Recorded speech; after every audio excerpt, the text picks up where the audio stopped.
may grupo ng Kapgo na napunta sa Sulu upang kubkubin ang isla, at ang grupo na ito'y kasamahan ni Ferdinand Magellan, na ang grupong ito'y pinamumunuan ni Ferdinand Batulan.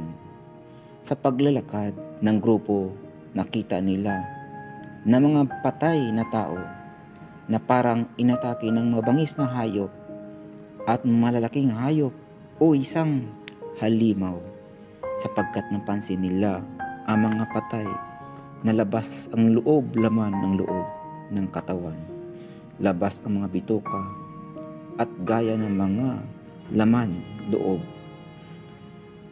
Ang mga bangkay ay tuyot ang balat na parang sinipsip ng dugo ang mga patay. Mayat mayay, inatake ng halimaw ang isa nilang kasamahan na sa likod. Ang bilis ng halimaw at hinila nito papunta sa ilalim ng lupa ang isa nilang kasamahan. At si Ferdinand Batulan ay nagkamand na gumamit ng kumpas, teleskopyo na may sniper at radar para mamonitor at matris nila kung saan nagmumula ang halimaw. At makita nila ang halimaw at dadahan silang pumosisyon at nakadapa at nagtatago para hanapin ang halimaw. Tahimik nilang pinagmamasdan ang mga paligid kung saan naroroon ang halimaw. At unti-unti nakita ito ni Ferdinand Batulan sa pamamagitan ng radar na may kumpas at teleskopyo. At nakita niya ang isang halimaw na katulad ito ng paniki ang katawan. Balat na gaya ng boots na parang matigas. Ang balat na parang balat ng buwaya. At nalalagas ang buhok na parang kalbo na at nakakalbo. At parang walang buhok, na kulot-kulot ng buhok. At ang mata nito'y bilog na gaya ng pusa na nakakatakot. At mahaba ang kuko at matutulis at matatalas. At mahaba ang mga kuko. Ito na siguro ang ginagamit na pang-atake niya sa tao. At ang baho nito'y sobrang baho. Amoy putok ang amoy ng halimaw nito. 50 meters, maamoy mo na ang amoy ng halimaw sapagkat hindi ito naliligo ang halimaw. Ang bilis kumilos at palipat-lipat ng puno na lumilipad, palipat-lipat gamit ang pakpak na gaya ng paniki. Na-confirm ito ni Ferdinand Batulan na ang halimaw ay tinatawag na berbalang. At si Ferdinand Batulan ay nagkamand upang gumamit ng mataas na klaseng baril gaya ng granada, armalite na may teleskopyo, mga missile at mga tangke de gira upang patayin ang halimaw. Mahirap ito matamaan ang halimaw.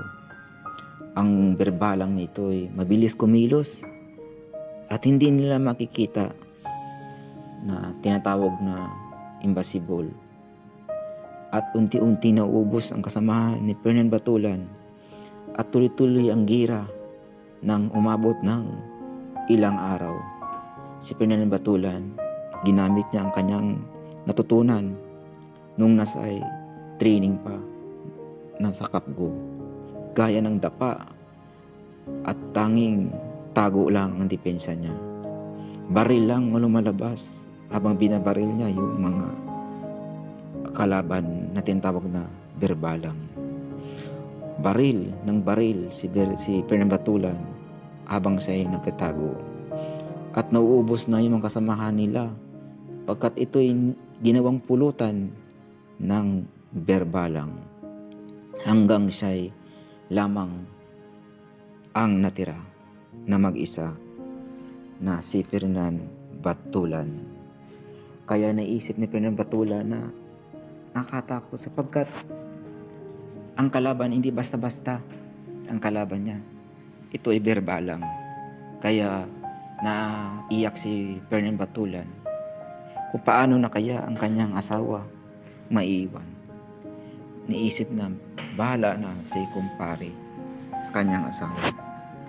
At naisip niya na self-survival lamang ang makakaligtas sa kanya sapagkat wala nang magliligtas sa kanya. Mag-isa na lang siya. Kaya naisip niya na lumubog sa lubluban ng kalabaw para hindi siya makita. At naglagay siya ng uling sa mukha at lumublob para hindi siya makita ng kalaban. Inaisip niya na doon dumaan sa ilog upang hindi siya matunton ng berbalang. Ngunit ang berbalang ay patalon-talon, hindi makalipad. Nahihirapan ang berbalang. Ngunit nasundan pa rin si Ferdinand Batulan. Naisip ni Ferdinand Batulan na wag na lang sakupin ang lugar na yon, ang lugar ng Sulu Isla, sapagkat lugar ito ng mga berbalang. Naisip niya na hindi na lang kailangan niya ang mga honor o diploma na matanggap niya o anumang bigay sa kanya. Ang tanging maisip niya ay yaong maliligtas siya. Ngunit patuloy-tuloy pa rin ang kanyang pagtakas hanggang sa inatake siya ng berbalang. Ang berbalang ay sunod-sunod ang pag-atake sa kanya. Siya ay tinira sa katawan ng mamagitan ng kuko ng berbalang. At siya ay dumipinsa at ginamit niya ang kanyang natutunan nung nasa army pa siya. Yung mga training nung lumalaban siya sa UFC. Lahat ginamit niya upang dumipinsa siya sa berbalang na ito. At yung nasa kapgo siya, training, at noong Boy Scout siya. Ang berbalang na ito ay nangipagbuno siya hanggang ito'y tinamaan niya ng saksak sa katawan. At tuloy-tuloy ang atake niya. Ang berbalang ay napasigaw ng malakas at umabot sa buong isla ng Sulu. At narinig ito ng mga grupo ng mga mangyan, tribo ng mga mangyan. At sila'y dali-daling pumunta kung saan naroroon ang ingay. Ito pala ang mga pinatawag nating mangyan na pinamumunuan ni Dato Puti. Si Dato Puti ang leader ng mangyan. At dadali-dali nilang pinuntahan ang lugar kung saan nagmumula ang ingay na tunog ng aswang. Napakalakas ng tunog ng aswang. At ngayon, nakita nila noon si Ferdinand Batulan na nagipagbuno at nagipaglaban sa berbalang. Ngayon nakita nila may tinusok nila ang berbalang ng matulis na kawayan. At may dala silang mga asin.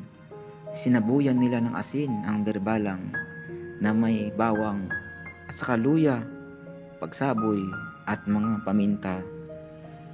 At mayroon pang tumutusok sa berbalang nito.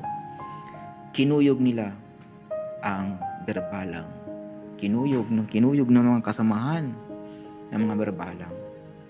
At namatay ang berbalang sa pamamagitan ng asin, paminta, luya, at lemongrass. Ngayon, naalala ni Ferdinand Batulan ang kahinaan ng berbalang sa pamamagitan lamang ito ng asin, hindi ng malakas na high power ng mga armas, asin, paminta, luya lang ang katapat ng Birbalang. Pagkapatay ng Birbalang, si Ferdinand Batulan ay nagpasalamat sa mga grupo ng kasamahan ni Dato Puti ng mga mangyan, kasamahan ng mga mangyan. At Ferdinand Batulan ay hinang-hina, gutom na sakat gusto niya nang kumain ng lugaw at sa cup noodles sapagkat malapit na ang evacuation center. Si Ferdinand Batulan ay binuhat ng mga grupo ng mga mangyan sapagkat hindi siya makakalakad. At sa parangal ni Ferdinand Batulan, binigyan nila ang mangyan ng sombrero na ginagamit sa panggira o pangdigma, gaya ng sombrero ni Ferdinand Magellan. Yung ginamit ni Ferdinand Magellan sa mga panggira ay binigyan niya ang mga mangyan. At ang mangyan ay nagbigay rin sa kanya ng bahag bilang remembrance sa mga magkamangyanan na grupo. At ngayon, dinala na si Ferdinand Batulan sa evacuation center upang makarecover siya. Doon sa evacuation center ay pinakain siya ng lugaw at cup noodles at mga ayuda naroon. Binigyan siya ng mga kumot, anuman pangailangan niya. Doon, biskwit, tapos mga dilata na sardinas na bigay ng gobyerno. Si Ferdinand Batulan, sa kanyang karangalan, binigyan siya ng ating bansa ng parangal. Binigyan siya mga maraming diploma at certification at mga plaque dito sa ating bansa.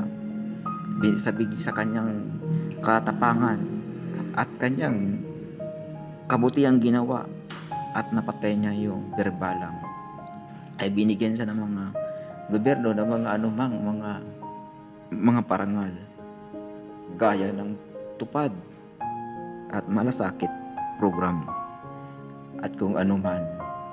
At nabigyan na rin siya ng mga gobyerno ng mga anumang mga benepisyo. Libre check-up at libre at scholarship. Si Ferdinand Batulan, nang umuwi siya sa kanyang bansa, doon sa lugar ni Magellan, maraming siya natanggap ng mga award doon sa lugar ni Magellan. Si Batulan ay kasamahan ni Ferdinand Magellan noong unang panahon. Kaya si Ferdinand Batulan ay nabigyan ng parangal sa kanilang bansa na kung saan si Magellan ay naroon. Binigyan siya maraming mga award naroon, gaya ng pagtaas ng kanyang rangko na sa Navy, sapagkat si Batulan ay naging kasamahan ni Magellan sa paglalayag. Kaya nagiging opisyal siya ng general ng mga Philippine Navy doon sa kanilang bansa. Siya ang pinakamataas sa Navy na posisyon, si Ferdinand Batulan. At parangal sa kanya, nakatanggap siya ng maraming mga trophy at anumang matanggap siya doon. Tinaasan niya rin ang kanyang salary sapagkat sa kanyang karangalan ay maraming pang nakuha siyang mga honor at mga anumang parangal doon sa ibang bansa. Si Batulan ay kasamahan niya dati ni Magellan kung naglalayag pa papunta dito sa ating bansa. Kaya matalik na kaibigan niya ni Magellan si Batulan noong panahon nila. Kaya siya'y pumunta dito sa ating bansa upang kubkubin ang mga isla, upang sakupin nila. Si Batulan ay nagpasalamat at siya'y nakaligtas sa Birbalang.